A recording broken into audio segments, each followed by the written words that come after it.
Hey everyone, I'm Megyn Kelly. Welcome to the Megyn Kelly Show. Coming to you today from Washington, D.C., where we just attended the Senate confirmation hearing of Defense Secretary nominee Pete Hegseth. We've got the whole hearing covered, gavel to gavel for you today. We're going to be joined in a second by Rob O'Neill and Dakota Meyer, Medal of Honor winner, in just a bit. And Michael Knowles will be here to kick things off in 2 seconds. But first, just want to give you my overall thoughts.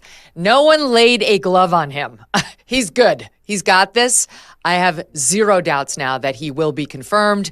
Joni Ernst was the big question mark, and she was great today. She was very nice in her questioning of him, very respectful. That's not a no vote. No way.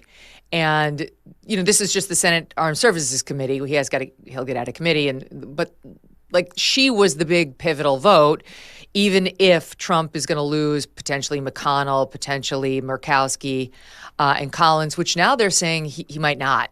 I don't think Pete Hegseth has trouble. I think he's going to get confirmed, and I don't think anybody touched him. And really, to me, the story of the day was how some of these Democrat senators embarrassed themselves trying to. I was humiliated for some. Why do the women always have to be so shitty? Why do the women have to be like these hysterical fools? Why can't they be more dignified? You know, like you could lay gloves on him. I mean, Tim Kaine was the worst. I should say that up front. The worst, the most disgusting, I should say. But he wasn't like an hysteric. Mazie Hirono is so dumb. I can't believe she's a U.S. senator. Kirsten Gillibrand was like, women can be in combat. You've hurt our feelings. It was like, oh my God. You are undermining the very cause that I know you so desperately want to promote right now. So I was embarrassed for them. I was embarrassed for my sex and how they were behaving today. Then there was Slotkin, who's the newest Democrat over on the left side. And while her background sounded impressive, she'd been with the CIA and so on, she was so annoying. Oh, I know you've genuflected. Okay, you've done your genuflection to Donald Trump. Like everyone was just, there's a way of doing cross-examination where you don't wind up the least likable between the person you're crossing and yourself. And obviously these people, most of them haven't done it. Like you can tell the difference, you know, like you see a Trey Gowdy cross-examination, you think he's the man. Like that guy knows what he's doing. You see these people try to do it. You're like, are you trying to make me hate you? Like, I'm not inclined to hate you just because you're a Dem or against Pete. You're just behaving like a prick. Anyway, before I bring in Michael, just want to say, so I went there today. I've never gone to a Senate confirmation hearing as like a regular person as opposed to as a member of the press. I did it because the Hegseths invited me, and I said, you know what, this would be a great experience for me for a couple of reasons. Number one, I do support Pete Hegseth and am very happy to telegraph to the world that I do and that I hope he gets through. And if my sitting there in any way telegraphs to people who need it to be telegraphed, that it would be a good thing to support him and that I think the allegations against him are bullshit, great, I'll do it, fine. But number two, I did think it would be a fascinating experience for me too, having been on the other side so many times, not as a senator, but as a member of the media, just covering these things to see what it's like to be in the middle of it all. And my takeaway is it's very, very boring. You had to sit there from 9:30 straight. We got out at 2, no breaks. While some kept it kind of exciting, for the most part, it was like, oh, especially these Democratic senators who just want to hear themselves talk. You know, the Republicans actually asked him questions that would help us get to know him a bit. The Dems, for the most part, just grandstanded. And that was annoying. It's like, fine, it was a freezing cold room. It doesn't really make you want to run out and run for Senate. I'll say that. So Chris Murphy of Connecticut, you should be feeling good because I'm less inclined to take your job now. But when I decide to take it, it will be mine because you're a disaster. Anywho, it was just, did we really learn anything? Or was it all just like an exercise in preening, right? Mostly on the Dem side and the Republicans in earnest trying to search for some answers on what Pete's going to do inside defense that would be different. I enjoyed that. Anyway, enough about me. I think he's getting through. I think he did his job. And one top Democrat senator told me he thought that this was going to be the toughest hearing for Trump's nominees, like worse than RFK Jr., worse than Tulsi. So we'll see if that's true. Trump should be feeling great right now because my prediction is Pete will have no problems. Bringing in now Michael Knowles. He's host of the Michael Knowles Show on the Daily Wire. Don't miss a moment. Subscribe to this show on YouTube and follow me on Insta, Facebook, and X. Did you know that American homeowners nationwide have over $32 trillion in equity? And cyber criminals are targeting it right now with a growing scam the FBI calls house stealing. House alarms, doorbell cams, deadbolts, they're not going to work against these thieves because they're not after your stuff. They're after your home equity. If your title is not being monitored, scammers can transfer the title of your home into their name, then take out loans against it or even sell it behind your back. The best way to protect your equity is with triple lock protection from Home Title Lock. Triple lock protection is 24/7 monitoring, and God forbid if the worst happens, restoration services at no out-of-pocket cost to you. When was the last time you checked on your title? Likely never. And that's exactly what scammers are counting on. Make sure you're not already a victim. You can get a free title history report and a 30-day free trial of triple lock protection today by going to HometitleLock.com and using the promo code Megyn, or just click on the link in the description. That's HometitleLock.com, promo code MEGYN, HometitleLock.com. These days, personal safety is not something that can be left to chance.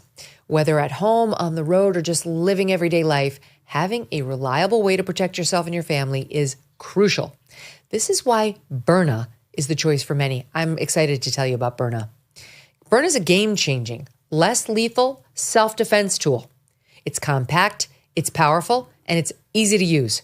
It provides the confidence to act in any situation, whether you are a gun owner who would like a non-lethal option before you get to the actual firearm, or you are someone who is uncomfortable with guns and you want something to protect yourself, but something that is not lethal. Byrna uses non-lethal rounds, tear gas, pepper, kinetic projectiles to effectively stop a threat from a safe distance. And the best part, Byrna can be shipped directly to your door, and it's legal in all 50 states. Byrna is proudly American with products hand-assembled in Fort Wayne, Indiana. Sometimes a firearm is not the right option. What if you have terrible aim? With Byrna, you actually don't have to hit the perpetrator. If he's hiding behind a chair, you can hit the wall right behind him or all around him. And basically chemical pellets will take him out for a time. Not take him out, take him out. Byrna is a powerful alternative. And a lot of gun owners love it. A lot of non-gun owners love it. It's just a very clever, thoughtful alternative or addition to your firearm. Protect what matters most with Byrna. Visit BYRNA.com. That's BYRNA.com/Megyn to receive a 10% discount and learn why thousands of people in law enforcement agencies are making the switch to Byrna's less lethal protection. Byrna, non-lethal self-defense, always ready. Michael Knowles, did any one of these senators jump out to you more than another? They all jumped out of the screen at me and made me turn down my earpieces because of how shrill and awful they were. But in terms of impressing me in their questioning, absolutely not. Pete did even better than I thought he would do. As you say, Megyn, they didn't lay a glove on him.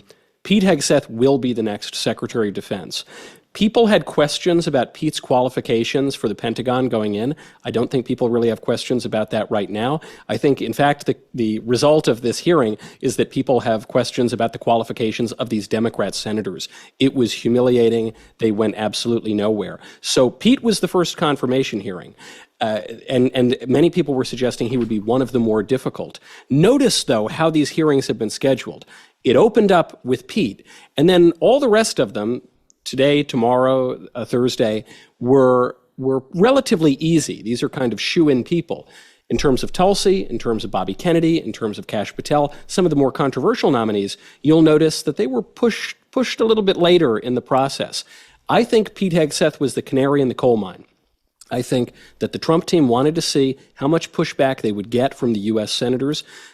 Pete absolutely knocked them down. It was a complete strike down the bowling alley. Not one of them was left standing afterward. So not only does this bode very well for Pete, not only does this bode very well for the shoe-in nominees that Trump has coming up, but I think even the more controversial ones are going to make it through. A major, major win for the Trump transition.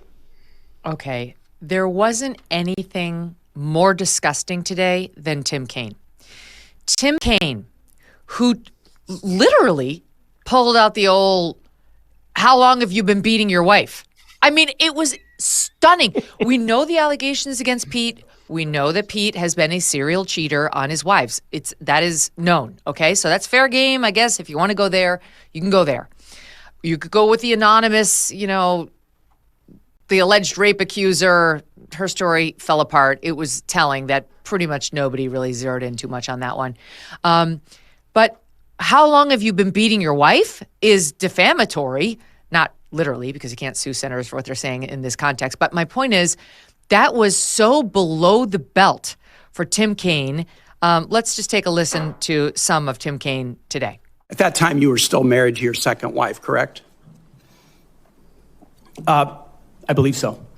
And you had just fathered a child by a woman who would later become your third wife, correct? Senator, I was falsely charged, completely investigated, and completely cleared. So you think you were completely cleared because you committed no crime? That's your definition of cleared? You had just fathered a child 2 months before by a woman that was not your wife. I am shocked that you would stand here and say you're completely cleared. Senator, her child's name is Gwendolyn Hope Hegseth, and she's a child of God, and she's 7 years old. And she was, and here. You cheated on the mother of that child less than 2 months after that daughter was born, didn't you? Those were false charges. Well, it was fully investigated, and I was completely cleared. And I'm so grateful for the marriage I have to this amazing woman behind me. You've admitted that you had sex at that hotel on October 2017. Now, if it had been a sexual assault, that would be disqualifying to be Secretary of Defense, wouldn't it? It was a false claim then and a false claim now. If it had been a sexual assault, that would be disqualifying to be Secretary of Defense, wouldn't it? That was a false claim. So you talking about a hypothetical. So you can't tell me whether someone who has committed a sexual assault is disqualified from being Secretary of Defense? Senator, I know in my instance, and I'm talking about my instance only, it was a false claim. That's good. I assume that in each of your weddings, you've pledged to be faithful to your wife. You've taken an oath to do that, haven't you? Senator, as I've acknowledged to everyone in this committee, not a perfect person, not claiming to be. But no, I just asked a simple question. You've taken an oath like you would take an oath to be Secretary of Defense in all of your weddings to be faithful to your wife. Is that correct? I have failed in things in my life, and thankfully I'm redeemed by my Lord and Savior, Jesus Christ. Okay. I will get to the domestic violence accusation in a second because that was the wrong soundbite, but it is a relevant soundbite that we want to get to. This guy with his holier than thou on the cheating allegations and what he did was Hillary Clinton's running mate. Yeah. Okay? So this man was fine with Bill Clinton, right? This man who wants us to believe any extramarital activity is abhorrent to him. He's disgusted by it. That's the same Tim Kaine, right? We're talking about the same man. Bill Clinton, no problem, fine. But as president, right? Or Hillary too. But this is a bridge too far, Pete Hegseth, even after he's admitted to being, unfaithful in his marriages and then getting on the straight and narrow. This is the guy. Look at him with his head on Bill Clinton's shoulder. He loves Bill Clinton. Accused by sexual assault or rape by how many women? How many affairs has he had on Hillary Clinton? And he wants to get out there and lecture us on Pete Hegseth, Michael Knowles. It was a complete joke, so it was fitting that Tim Kaine looked like Jack Nicholson's Joker from the Tim Burton Batman. Someone needed to hand that man a comb before he walked into the hearings. And he goes there with that wild look on his face, and he says, "You think you're cleared just because you were cleared of charges against you?" To which Pete Hegseth should. He didn't say anything. He just said, "Yeah, that's literally what it means, Senator." But then he goes on, as you say, he's preening about this. This is a man that we've only ever heard of because of his political alliance with the Clintons. This is also a man who voted in federal law to abolish the definition of marriage. So listen, I'm gratified that Tim Kaine has had this sudden change of heart and he now takes so seriously the sanctity of marriage. And also, I'll give Tim Kaine credit. His attack on Pete Hegseth's personal life was by far the strongest. of any of the similar attempted attacks from the other Democrat senators. And the fact that Kaine's was the strongest shows you just how weak it was. But the rest of them, Elizabeth Warren, Gillibrand, for goodness sakes, Mazie Hirono, they didn't even come close. So the Democrats came out there. Tammy Duckworth, give me a break. It was really, really weak. And so I'm actually surprised, because knowing that Pete's was going to be the first confirmation hearing, the canary in the coal mine, I expected the Democrats to make this Kavanaugh 2.0. However, Pete Hegseth had a real advantage going into this hearing, which is that people thought, because he's a good-looking guy who smiles well and did a morning TV show, people thought that this guy was kind of dumb or incompetent. And they failed to look at his resume, which kept coming up today, to realize he's extremely educated. He has served his country honorably. He's been under fire, literally, on many occasions. And he was not going to be pushed around by Kirsten Gillibrand or Elizabeth Warren, or certainly not Tim Kaine. It looked, from the perspective of Pete, it looked like he was shooting fish in a barrel. Okay, I just want to say one more thing about Tim Kaine. All right, so first of all, not only was he running for office with Hillary Clinton, he was totally fine with the Clintons' behavior, no problem whatsoever. But Pete Hegseth is a bridge too far for him, okay? Fine. But he was campaigning with Doug Emhoff after the allegations against Doug Emhoff about banging the nanny while still married to his first wife, allegedly impregnating said nanny, and then she lost the baby somehow, and abusing some other girlfriend by slamming her in the face. Tim Kaine out there with Doug Emhoff. Yeah, let's go blue. But Pete Hegseth is a disgusting dirtbag who little Tim Kaine can't stand. This is like how it just oozed out of my, like you're watching it, you're like, disdain is oozing out of my pores. Like, I have to tell you, Michael, it's very hard, especially for someone in my position or your position, to sit in there and not stand up and start answering the questions. Like, are you fucking kidding me, Tim Kaine? Take a seat. Like, it was very, very hard. And then I've got to get to point number 2 on Tim Kaine. I know the allegations against Pete backward and forward. Trust me. I have researched them all. I did a comprehensive interview with the guy where we went over every single one. Beating his wife is not on the list. And the nerve of Tim Kaine to come out there and throw it out there. Watch. Did you ever engage in any acts of physical violence against any of your wives? Senator, absolutely not. But you would agree with me that if someone had committed physical violence against a spouse, that would be disqualifying to serve as Secretary of Defense, correct? Senator, absolutely not have I ever done that. You would agree that that would be a disqualifying offense, would you not? Senator, you're talking about a hypothetical. I don't think it's a hypothetical. Violence against spouses occurs every day. And if you as a leader are not capable of saying that physical violence against a spouse should be a disqualifying fact for being secretary of the most powerful nation in the world, you're demonstrating an astonishing lack of judgment. He didn't seem to care about Doug Emhoff's violence against women, which actually is backed up by a whole report by an attorney who was his girlfriend, who she filed it anonymously, but she filed it in the Daily Mail. What is he talking about? What is this? This is just a blatant character assassination attempt.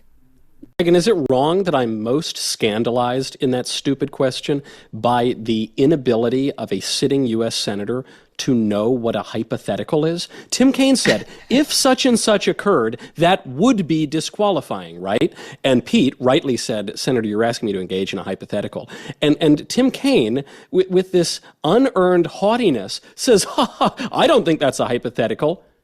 That's literally a hypothetical. That's how the English language works. That is not up for debate, Senator. This is supposed to be the greatest deliberative body in the world. These people have a loose grasp on the English language. We haven't even gotten to Mazie Hirono yet. No serious country would ever have Mazie Hirono as a senator. It was appalling, Megyn. No serious country would have her. And yet we do. She was an embarrassment. Here's a little sampling of her. Have you ever faced discipline or entered into a settlement relating to this kind of conduct? Senator, I was falsely accused in October of 2017. It was fully investigated, and I was completely cleared. I don't think completely cleared is accurate. Will you resign as Secretary of Defense if you drink on the job, which is a 24/7 position? I've made this commitment on behalf of the men and women I'm serving. Will you resign as Secretary of Defense I've made this commitment on behalf of the men and women I'm serving. I'm not because it's the most important deployment of my life. I'm not hearing an answer to my question, so I'm going to move on. Would you carry out an order to shoot protesters in the legs? I saw 50 Secret Service agents get injured by rioters trying to jump over the fence, set the church on fire, and destroy a statue. That sounds to me that you will comply with such an order. You will shoot protesters in the leg. Wait, there's more. She pressed him on Greenland too. She has us invading Greenland in SOD 18. Would you use our military to take over Greenland or an ally of Denmark? Senator, one of the things that President Trump is so good at is never strategically tipping his hand. And so I would never in this public forum give one way or another direct what orders the president would give me in any context. That sounds to me that you would contemplate carrying out such an order to basically invade Greenland and take over the Panama Canal. How about a trade, Megyn? How about, listen, I love Hawaii. It is one of my absolute favorite places on earth. I'm beginning to think we might have made a mistake in 1959. So what if it's just a fair trade to Denmark? Denmark gets Hawaii, they get Mazie Hirono, and we get Greenland. It's easy. So she was terrible. She was just she thought she was scoring points. You know, you could kind of feel that she was like, yeah, I got him again. Meanwhile, the rest of us are laughing at her. Everybody in the gallery was laughing at her. So that was Mazie. But I mean, honestly, I don't want to choose like the worst woman, but Kirsten Gillibrand she was the worst. Like hysterical. First of all, she looks like she's aged 30 years in the past 4. Like I looked around and she looked like a woman in her mid 40s the last time I looked at her. And then from afar, I was like, she looks like an elderly woman over there. I'm sorry. I'm not trying to attack her personally. I'm just saying, like, I think the job has been a lot for her.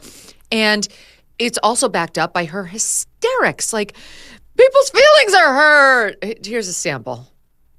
We have hundreds of women who are currently in the infantry, lethal members of our military serving in the infantry, but you degrade them. You say, we need moms, but not in the military, especially in combat units. So please explain these types of statements because they're brutal and they're mean.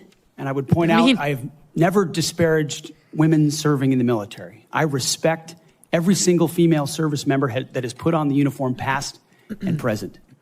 My critiques, Senator, recently and in the past, and from personal experience, have been instances where I've seen standards lowered. So you cannot denigrate women in general, and your statements do that. We don't want women in the military, especially in combat.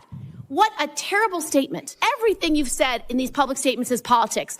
I don't want women. I don't want moms. What's wrong with a mom, by the way? Once you have babies, you therefore are no longer able to be lethal, because I don't want you thinking, can't serve if you're a mom, can't serve if you're LGBTQ, and then last, can't serve if you're a leftist. Michael, thoughts? Yeah. I think that Kirsten Gillibrand began her line of questioning trying to persuade people that women do belong in combat. And I think by the end of it, she had people wondering if women belong in the United States Senate. That was really awful. I think we need Senator Megyn Kelly to go restore the reputation of women in the deliberative body. She did not persuade anybody of anything. No, I don't know why. On this show, sometimes I have a temper, I'll get out, whatever. If I were in the Senate, trust me, I would be composed and I would be able to make my points without getting hysterical. Yeah, I wrote it down in my notes. It was like one of the few notes I took.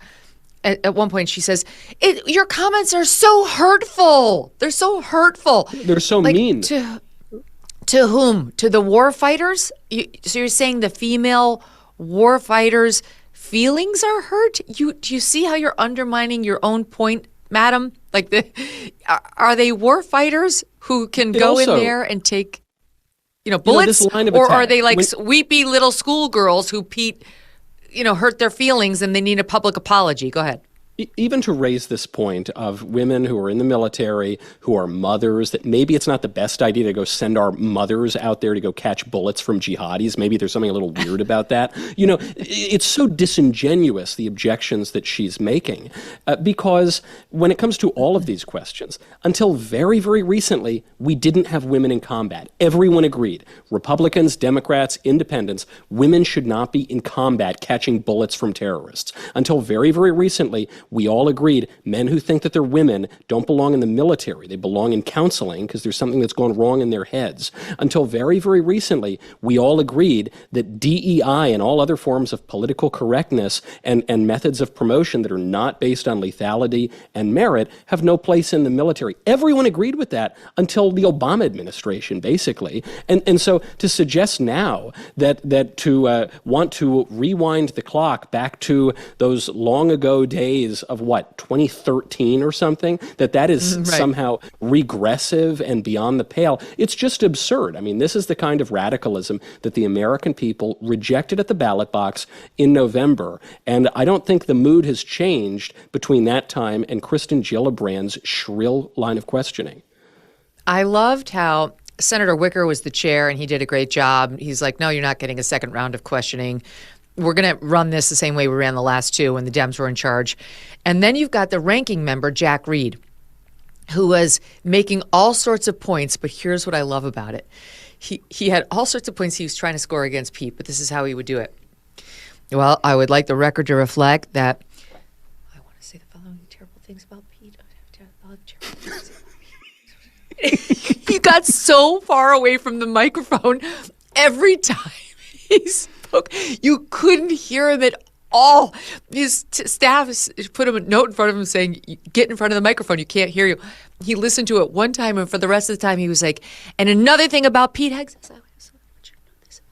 Good. It was better for them. It was better for the Democrats that people not hear their ridiculous arguments. On this point of rhetoric and oratory and showmanship, this was the point. I forget which Democrat senator raised it about Pete Hegseth. I think it might have been Mark Kelly, who said, look, I'd vote for you for Pentagon spokesman, but I'm not voting for you to be the head of the Pentagon because, you're just a smooth talker, basically. And that manifestly was not true. He just also happens to be a good communicator. He's a guy who has multiple degrees from very prestigious institutions, who has served in combat, who has led troops, who has fought for veterans, who has gotten legislation advanced. He is a really serious and accomplished guy. Oh, and he also happens to be a good communicator.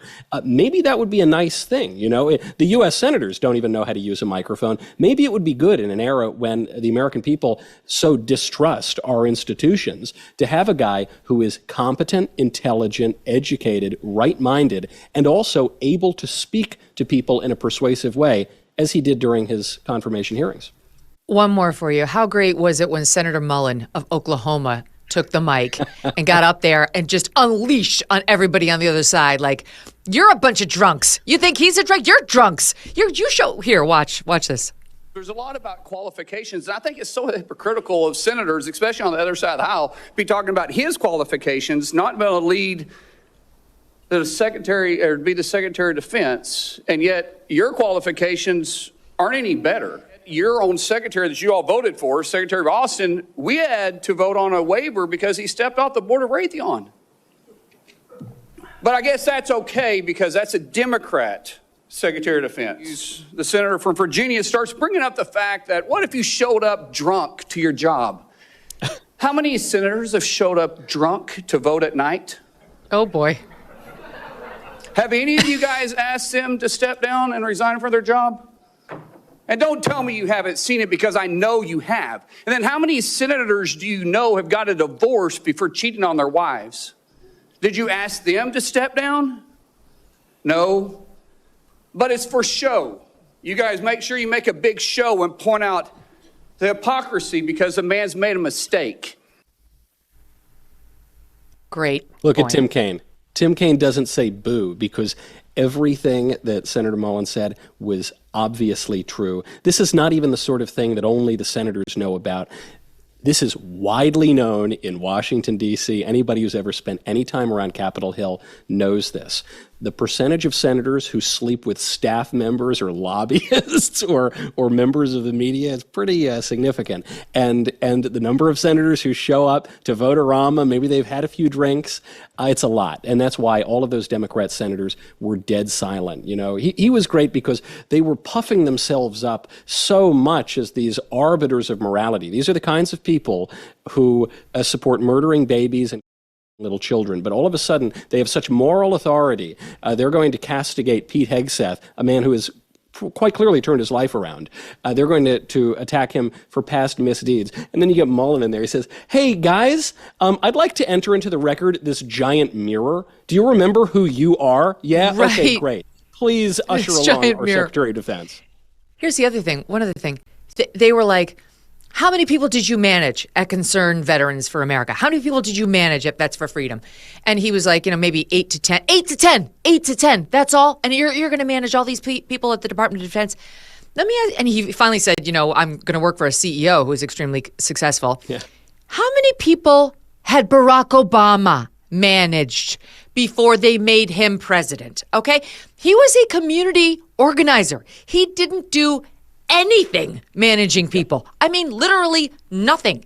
He went to Harvard Law School. He worked like a summer at Sidley and Austin, I think.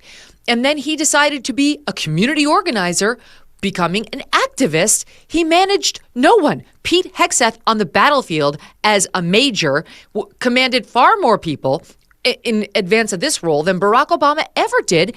And their party made him commander-in-chief. The nerve of these people, Michael Knowles. I'll give you the last word.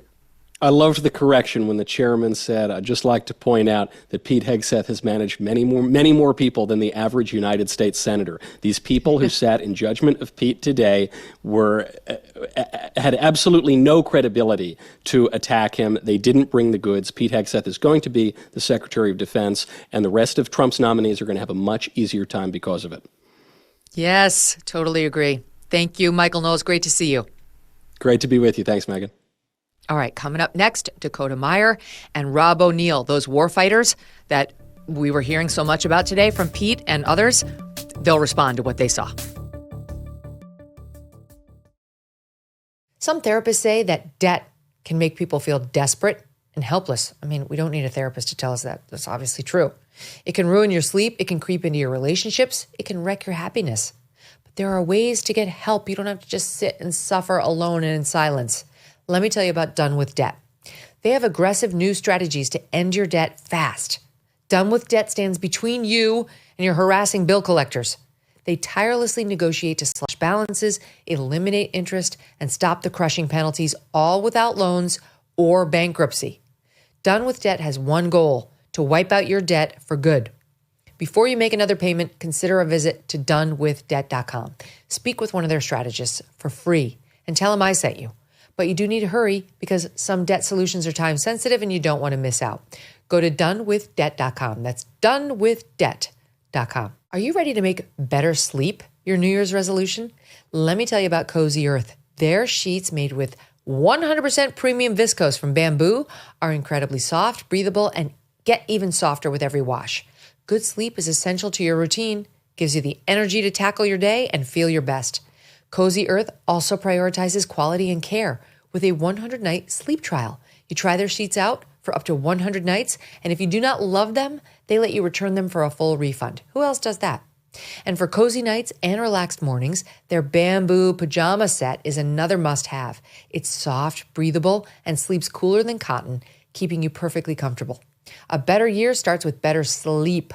Wrap yourself in Cozy Earth. Visit cozyearth.com/Megyn. Use my exclusive code Megyn, MEGYN, for up to 40% off your order. That's cozyearth.com/Megyn. And if you get a post-purchase survey, tell them you heard about Cozy Earth from the Megyn Kelly Show. I want to get more reaction now to Pete Hegseth's confirmation hearing from two men who know exactly what we need in a Secretary of Defense. Dakota Meyer, an Iraq and Afghanistan war veteran who became the first living Marine in over 40 years to receive the Medal of Honor in 2011, along with Rob O'Neill, a U.S. Navy SEAL veteran who participated in over 400 combat operations, including the raid that killed bin Laden. He's the man who did it. He's now the host of the Operator podcast. Guys, great to see you again. How you doing? Good. Doing well, Megyn. Thanks for having us.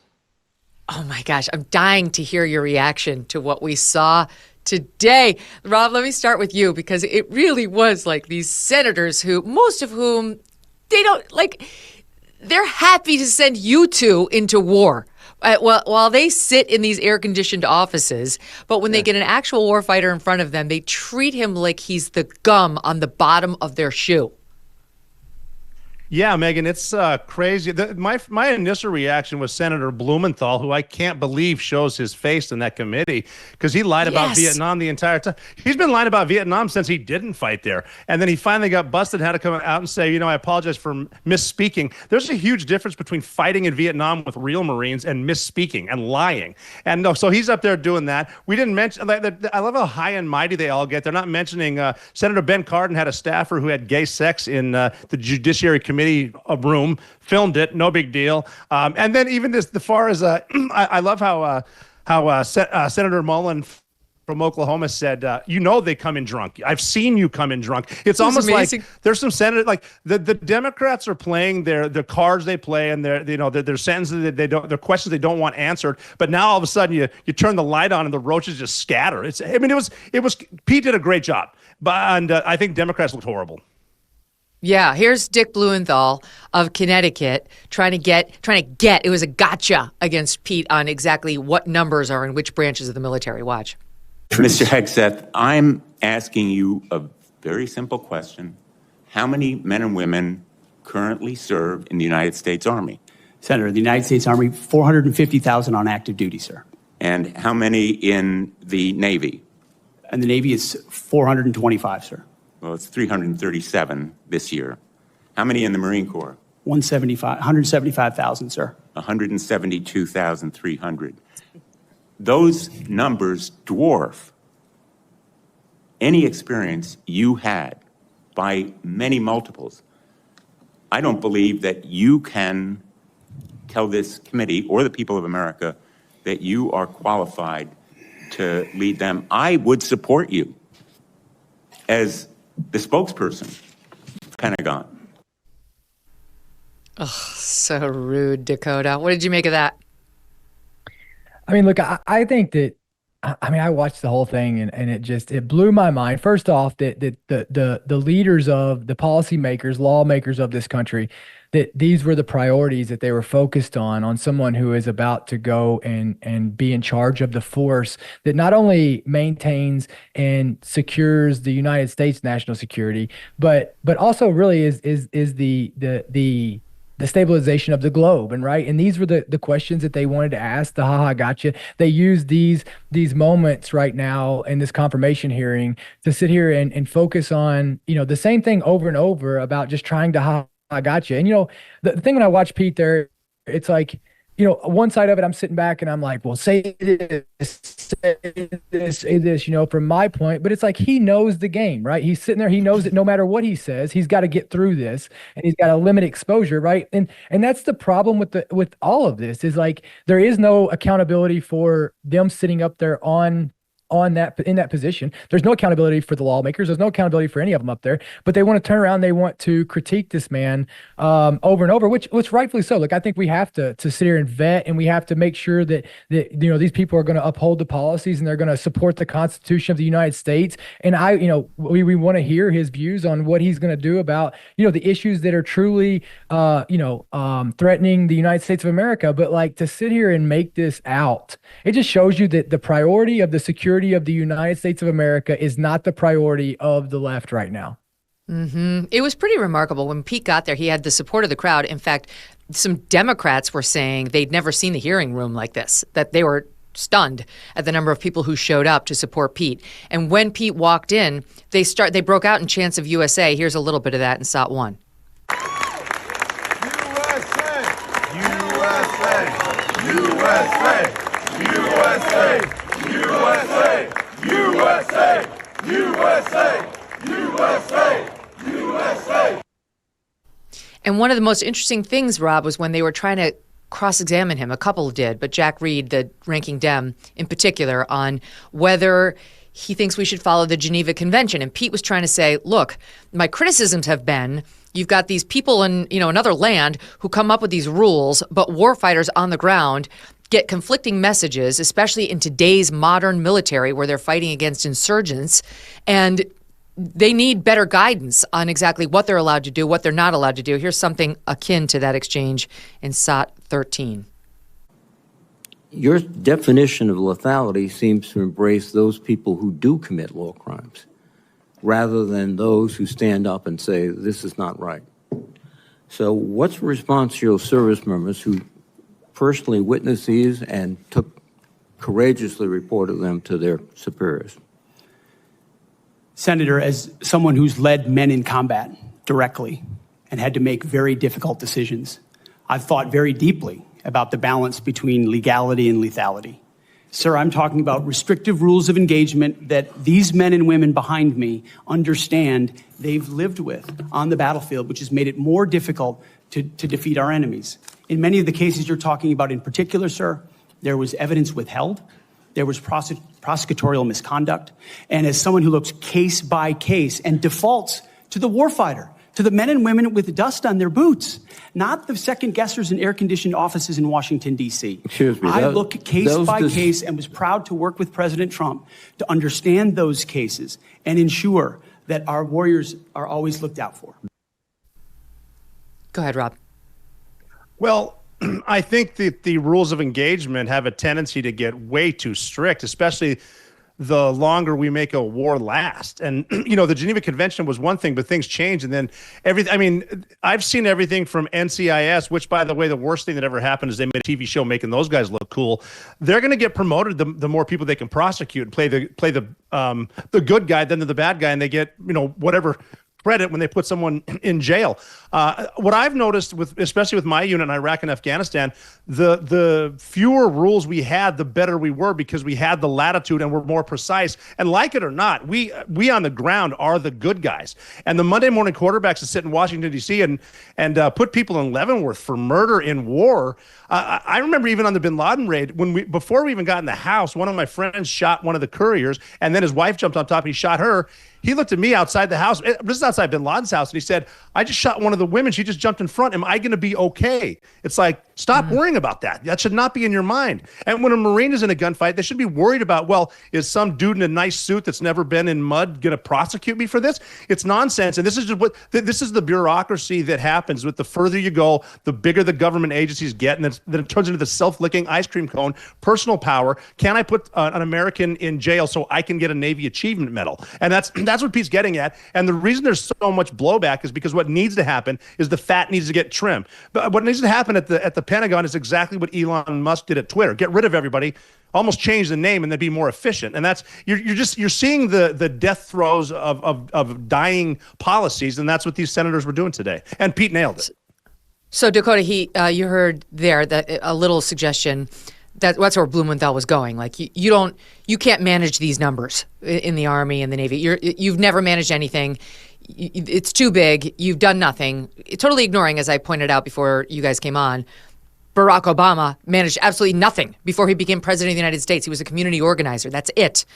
And then you finally have the last person to question Pete of anybody up there, who was the newly elected Republican senator from the great state of Montana. That's Rob O'Neill's home state, Butte, Montana. Who gets up there, he, and who's an actual veteran, and he decides to go a different way with Pete. Watch. How many genders are there? Tough one. Senator, there are two genders. I know that well. I'm a she, so I'm on board. What is the diameter of the rifle round fired out of an M4 A1 rifle? That's a 5.56. How many push-ups can you do? I did 5 sets of 47 this morning. What do you think are most important strategic bases in the Pacific? In the Pacific, Guam is pretty strategically significant. And then he went on, Dakota. That continued for another maybe 3 minutes. And Pete knew all those answers. And he was trying to make a point there. Yeah, look, I mean, I think that all of us sitting back and trying to figure out or to decide how Pete's gonna how he's gonna do or how he's not gonna do. I mean, that's all 100% on Pete's shoulders, and we're about to find out, right? I think questioning Pete about what he said on Fox News. I mean, he was in a role of a reporter. Now he's about to go into the role of the Secretary of Defense, which all of us should be coming and rallying around and trusting. Look, I'll say up front, like let me just go ahead and own this up front, Megyn, is like, in the beginning of this, I was not an advocate for this. I was 100% against it, right? I was emotionally tied to it. I had a lot of questions and all that. And I had to get set down and really spoken to by another veteran who's in all of it. But she looked at me and she said, hey, look, he's going to be carrying out not his personal views. This isn't about the personal Pete. This is about the person who's going to go out and carry out what the president of the United States wants him to do and what's on behalf and the best interest of other people. And when it comes down to that, like, I 100% believe that we all have got to stand behind and hope and support that Pete on this, that he's going to go out and do the right thing. I mean, I think Pete's got a huge learning curve, like every single one of us or anybody that steps into that role is going to do. What I can tell you is that historically, the last few people who have been in there have not been doing or making a great difference, nor have they been, doing what we need to get our military focused on doing. Our military is made, and the focus for our military is two things: lethality, war fighting, and people. War fighting and people. That is the business, and that is the only two focuses that aspect should be focused on. And that's what we've got to get back to. And I trust that Pete's going to do that. I trust that Pete loves America. I trust that Pete puts America first. I trust that Pete loves troops. And I trust that he is going to be loyal to the President of the United States, the Constitution, and that he's going to carry out the orders that he needs to in the best interest of the United States of America. And that is what I know about Pete Hegseth, and that is what I care about right now, is that somebody goes up there. And look, none of us have a clean record that, on our worst times, none of us would want to trade Pete's seat and sit up there with all these people trying to go and find the skeletons in our closet. I can tell you, nobody watching that confirmation hearing today would have traded seats with Pete if anybody would have knew about 1/10 of what people have been going and digging on him for the last couple months, right? So I just think that, like, this hypocrisy of all of us sitting back and throwing rocks at the man in the arena right now is something that is not helpful, nor is it, we all should sit back here and we should hope that and get behind Pete, and we should try to sit here and hope that he goes and that he can handle this job. And if he can't, then we'll see pretty quick. But none of this is on any of us to figure out. It's on Pete Hegseth now. And I trust that all of us should come around him, and we should sit here and help him become successful. Because if Pete's successful, the president's successful, the United States of America is successful, and not only that, the globe is successful. So I think that is the point that we've all got to rally around right now. I love your honesty. I know that you were at best lukewarm on Pete, which is one of the reasons we wanted you to be here. We don't, not just looking for uniformity in thought. Rob, one of the things, or a couple of things that Pete said today, I know are right up your alley. I mean, we've talked about it many times. And one of them, of course, we heard over and over how he wants to get woke out of the military. And that's been a big priority for Trump. But the other one speaks to the total lack of accountability for the people who have lost our wars, who have endangered guys like you, in many cases unnecessarily, without any accountability for it, like the disastrous Afghanistan withdrawal. And Pete spoke to that a bit at the end. Take a listen to SOT 17. The wokeness comes not from the uniform ranked, Senator, but from the political class. On day one, on January 20th, when President Trump is sworn in, he will issue a new set of lawful orders. And the leadership of our services will have an opportunity to follow those lawful orders or not. Those lawful orders will not be based on politics. They will be based on readiness, accountability standards, and lethality. That is the process by which leaders will be judged. And accountability is coming, because everybody in this room knows if you're a rifleman and you lose your rifle, they're throwing the book at you. Mm-hmm. But if you're a general who loses a war, you get a promotion. That's not going to happen in Donald Trump's Pentagon. There will be real standards for success. Never heard a message like that from anybody nominated to this post before. Yeah, that was the best quote of the day. I remember when he said that, and that's exactly what he's bringing to it. He's trying to simplify it. He's not trying to spin anything. We're going to fight the war and we're going to win. And accountability is huge. And every veteran, there was a lot of special forces, a lot of infantry and Marines behind him. You could almost hear them agreeing with him, because that's what they want, is accountability. They want to be able to have alliance solidarity. They want a forward defense and deterrence. They're not worried about the political class, like Pete was just saying brilliantly. That's where all this stuff comes from. And you could even hear it spun today. I think it was Mazie Hirono from Hawaii who said something like, it doesn't matter who you love if you fight in a war. It's like, well, it's not quite that. Pete's saying if you live up to the standards, you can work. And it's not the worry about the LGBTQ stuff. It's the, are you going to get an operation that requires you to recover for 18 months and you're not operationally ready? That's all he's saying. But the problem is, a lot of times, especially even dealing with politicians, you really got to be careful telling the truth, because you might just offend stupid people. And that's all that's happening here. But Pete nailed it. And that's right, too. The only person who's been held accountable for the disastrous withdrawal from Afghanistan was a colonel who spoke up, and he didn't even say anything disparaging. It's like, hey, where's the accountability? Boom, fired. And that's the way they handle it, because you get to a certain level in the military, you stop being military and you start being political, because you want to get that job at Raytheon, you want to be a contractor, you want to run for politicians. And I've talked to so many, I've been saying for a long time, we need a mid-level officer with experience on the ground to take the Pentagon. And I've talked to so many good officers at the major level, lieutenant commander level, that get out of the Navy, get out of the Army, because they're tired of dealing with the bureaucracy. I have a simple plan too, if you want to keep it simple. The second you stop carrying your own bags, you need to get out of the military. And that's it. So we need a major in there, a lieutenant colonel to run I think it's a perfect choice. And you know what? If we're wrong, we're wrong, but we're going to find out. Pete just cruised today. He's going to get nominated. He's going to get the job. Confirmed. It's funny, because I realized sitting there today that everything I know about military ranks, I learned from MASH. Am I alone in that? Am I like, you're like, wait a minute, who was above Klinger? And then there was, anyway, Hawkeye. Okay. And I would like to add on that. Like, you look at my instance, right? Like, we do have an officer problem. Like, we've got a lot of great officers. We have a lot of great officers. I want to say it up front. There are some generals that are by far some of the best human beings that I know that wear the stars on their chest.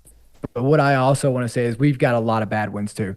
And you look at my instance. You take Afghanistan, my situation, where we've got 2 investigations, direct loss of life due to leadership. These officers got letters of reprimand. They got promoted. Then they got out and retired. And then as this other general got out, he ripped up those letters of reprimand, and nobody was held accountable. Now, let me tell you this. If I had made the decision and got somebody killed or done the same thing that they had done, I would have been hammered. Anybody enlisted would have made or planned that mission that they could have pinned it on. The enlisted would have been hammered. And so, like, seeing Pete come in and hopefully recognize that and fixing it, I just think that, like, I said it a long time ago, there has got to be some level of accountability. The accountability has got to be equal, and it can't be this good old boy club that everybody is overlooking in the aspect of it. Like, I'm in. Let's just hold them accountable. Like if you mess up, hold accountable at the same level that you're going to hold this private who goes out and does something wrong or loses their rifle. Like, I just don't understand why a general, a general isn't held to the same standard as, a Lance Corporal that goes out and gets in trouble. And it's just, there's no way that anybody in the military will say that is not the case. Okay, let's spend a minute on the sort of main lines of attack against him. We covered a couple, like you don't have the experience or you haven't managed enough. Or you allegedly beat your wife. Okay, thanks, Tim Kaine. Sure, great. But then there was the Senator Mark Kelly of Arizona. He brought up some of the allegations that we've seen in the anonymous press, the press citing anonymous sources. Here's a little bit of that in SOT 16. An event in North Carolina, drunk in front of 3 young female staff members after you had instituted a no alcohol policy and then reversed it. True or false? Anonymous smears. December of 2014 at the CVA Christmas party at the Grand Hyatt at Washington, D.C., you were noticeably intoxicated and had to be carried up to your room. Is that true or false? Anonymous smears. Another time, a CVA staffer stated that you passed out in the back of a party bus. Is that true or false? Anonymous smears. In 2014, while in Louisiana on official business for CVA, did you take your staff, including young female staff members, to a strip club? Absolutely not. Anonymous smears. Okay. I'll just say, the audience has heard me talk about this kind of thing before. That wasn't great by Pete, because choose one or the other. Either you're going to say no, no, no, no, or you're going to say anonymous smears the whole time. But to jump in with absolutely not on just the one is sort of an admission. It sounds like an admission to all the others, right? Like, I mean, maybe. you're going to. I don't think it was an admission. I'm just saying. So anyway, What did you make of it, Rob? Was it effective? Well, yeah, I mean, because when he's talking to Senator Kelly, who, by the way, is just ramping up for a run in 2028, that's all he's doing. But at one point, he was saying it's anonymous, and all he said was, "Well, they're not anonymous," with no proof. Like, oh, well, then show who is it? Well, yeah, like they're not he's anonymous. seen them. Well, they are. But I think that the beat your wife thing was so egregious that Pete had to say absolutely not, because that's just ridiculous. I mean, it's to the point where, well, if you did, He said absolutely not on. Did you go to a strip club? But by the way, it's already all over the press by people who actually did go to the strip club that Pete wasn't there. Like, that's already actually been out there. That didn't make it into anybody's questioning that a third party independent witness has said, I was there and he was not there. Well, he was saying it was addressed and he wasn't there. If he wasn't there, that's not really on him, I don't think. I don't think the chain of command in the civilian sector works like it does in the military. It's not. It would be on the, probably on the XO or the CO if a bunch of his guys went to the bar on a weekend on a trip and then got in trouble. That would be on them. But I don't think it is there. And but you can't Rob, just pin don't you think this is where like all the anonymous press allegations did their job? Right? They made their way into the hands of a U.S. senator who then got to list them off like they were all real and verified. And, it's like just the assumption that he was guilty of them all was built in, which is why I think anonymous smears was actually a good answer for all of them. And he probably just should have stuck with that straight through, strippers or no strippers. Yeah, okay, I mean, you put it that way. Yes, I agree with you. I was just thinking it was the strip club or the beating your wife thing. He's going to answer it that way because, I mean, you got to consider with all the stuff being thrown at him, he really handled his emotions very, very well. This is one of the major reasons I'm not running for office or trying to get confirmed into anything. But he handled it like a pro, and he did get a little upset. But he did a really good job. Knowing the Democrats, he did such a good job today, and the Democrats were so bad. I think it's going to make the next confirmation hearings go a lot smoother because they're going to shoot their shot like they always do. We've seen in landslide elections where the American public wants it. Even the media's taking a knee to what's going to happen. This is where they got 6 days left. They're just doing what they can, and then they're gearing up for the next election, which is what politicians do. The other big thing was women in the military. I mean, they just beat that horse until it was absolutely dead and dead again. Today, he made so clear that what he's been talking about is like, yes, women can serve in combat if they can meet the standards. It's like what I've been saying all week on the firefighters out in LA and what most normal Americans feel. They can serve if they can do the job. Although I have to say, there are other arguments for women not serving in combat, like the distraction of it.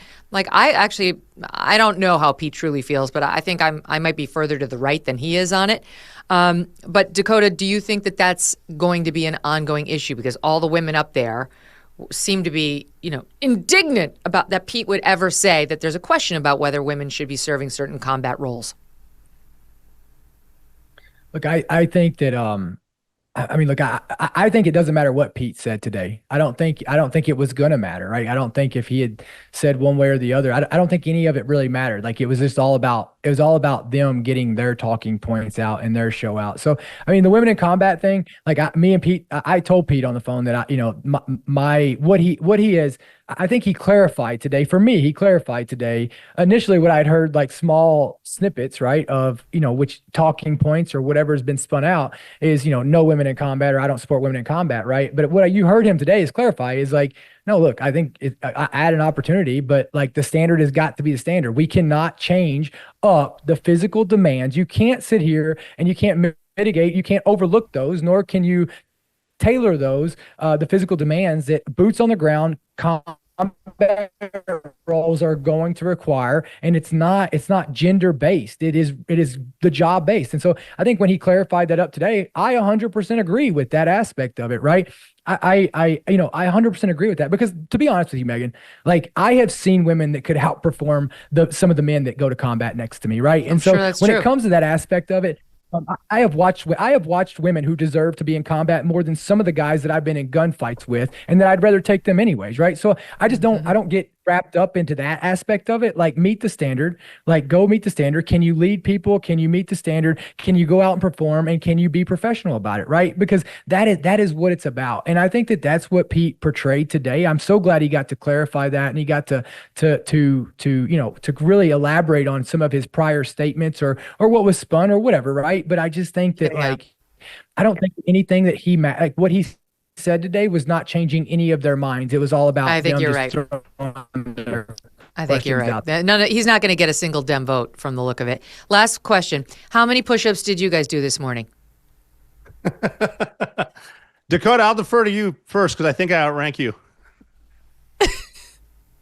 Well, I worked out with Lance Armstrong this morning, so I don't know. I think we did have some push-ups in the workout, but I can't remember. Nice. I had leg day because I had leg day. I'm still moving out of my house. A lot of stuff, a lot of furniture to carry. Okay. Well, I think it's unanimous. I did 0 too. You guys, it's awesome to see you. Thank you, as always, for being here. Thank you for your service. God bless, and to be continued once he gets confirmed. Thank you, Megyn. Awesome. Thank you. All the best, guys. Wow. Okay. Great show. We got to go. I got to get en route back to, where do I live again? Up in Connecticut. And thank you so much for being with us and for bearing with us as we dropped the show a little late today, given where I was all morning. We are back tomorrow with VDH. See you then.